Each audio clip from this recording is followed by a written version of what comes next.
Alappuzha Cherthala canal സംരക്ഷണത്തിന് വിപുലമായ കർമ്മ പദ്ധതി തയ്യാറാക്കാൻ ചേർത്തലയിൽ ചേർന്ന ശില്പശാലയിൽ തീരുമാനം. പുത്തൻതോടിൻ്റെ ഗതകാല പ്രൗഢി വീണ്ടെടുക്കാനുള്ള പദ്ധതിയായിരിക്കണം നടപ്പാക്കേണ്ടതെന്ന് കൃഷിമന്ത്രി പി പ്രസാദിൻ്റെ നിർദ്ദേശം. ആലപ്പുഴ ചേർത്തല കനാൽ സംരക്ഷിക്കുന്നതിന് വിപുലമായ പദ്ധതി തയ്യാറാക്കാൻ ചേർത്തലയിൽ ചേർന്ന ശില്പശാലയിൽ തീരുമാനം.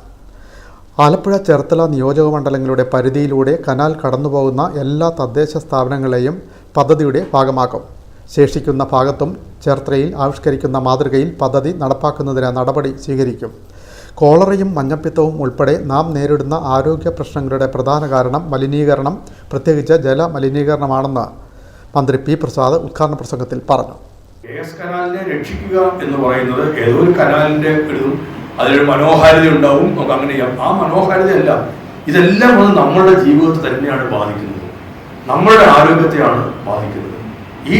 ഈ ഒരു കാര്യം ഗൗനിക്കാതെ നമ്മൾ പോകുന്നത് വലിയ തകർച്ചയിലേക്ക് ആയിരിക്കും. അതുകൊണ്ടൊരു തോട് ഇങ്ങനെ നടന്നാൽ എന്ത് കുഴപ്പമെന്ന് ചിന്തിക്കുന്നുണ്ടെങ്കിൽ അതിൻ്റെ ബുദ്ധിമുട്ട് നമ്മളുടെ ജീവിതത്തിൽ നമ്മളുടെ ആരോഗ്യം തന്നെയാണ് ഇത് കാർത്തു തിന്നാൻ പോകുന്നത്. അതൊരു വലിയ ദുരന്തമായിട്ട് മാറുകയും ചെയ്യും. അങ്ങനൊരു ദുരന്തം വേണോ വേണ്ടത് ഇതിന് അവസാനത്തെ വിളിയാണ്, ഒരു SOS ലഭിക്കാണ്.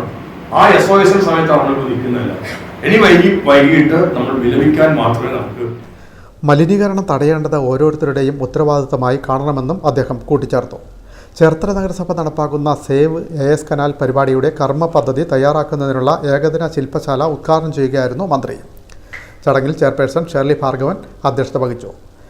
ചേർത്തല നഗരസഭാ പരിധിയിലൂടെ PS കവലയ്ക്ക് സമീപം മുതൽ കുറിയമുട്ടം കായൽ വരെ ഏകദേശം 5 കിലോമീറ്റർ ദൂരത്തിൽ ഒഴുകുന്ന AS കനാൽ വൃത്തിയാക്കുന്നതിനും കനാലിൻ്റെ പൂർവ്വകാല പ്രൗഢി തിരികെ കൊണ്ടുവരുന്നതിനും ടൂറിസം വികസനം സാധ്യമാക്കുന്നതിനും എന്ന ലക്ഷ്യത്തോടെയാണ് നഗരസഭ നടപ്പാക്കുന്ന പദ്ധതി.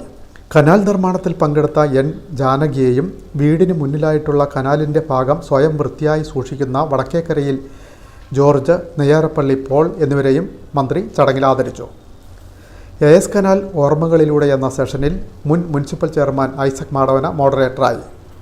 നഗരസഭ വൈസ് ചെയർമാൻ TS അജയകുമാറിൻ്റെ മാതാവ് കൂടിയായ N Janaki, VV Pavithran, SR Indran തുടങ്ങിയവർ AS കനാൽ നിർമ്മാണത്തിൻ്റെ പഴയകാല സ്മരണകൾ പങ്കുവച്ചു.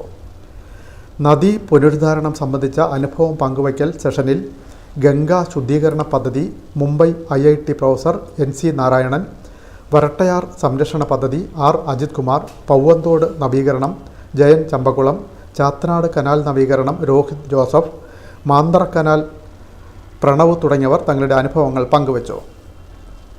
NR ബാബുരാജ് മോഡറേറ്ററായി. തദ്ദേശ സ്വയംഭരണ വകുപ്പ് ജോയിന്റ് ഡയറക്ടർ ബിനു ജോൺ സമീപന രേഖ പ്രകാശനം ചെയ്തു.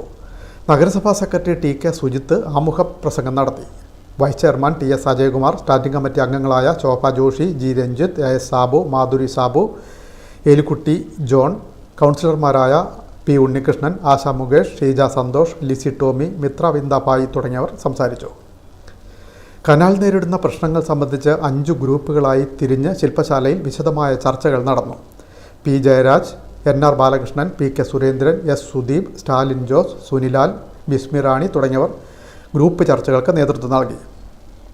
കനാൽ സംബന്ധിച്ച് വിശദമായ പഠനം നടത്തുന്നതിനും പഠനത്തിനായി കനാൽ നടത്തം സംഘടിപ്പിക്കുന്നതിനും ജനകീയ ശുചീകരണം നടത്തുന്നതിനും സമഗ്രമായ കർമ്മ പരിപാടി തയ്യാറാക്കി ബഹുജന കൺവെൻഷൻ വിളിച്ചു ചേർത്ത് പദ്ധതികൾ ആവിഷ്കരിക്കാനും ശില്പശാല തീരുമാനിച്ചു. പിൻമീഡിയ ചേർത്തല.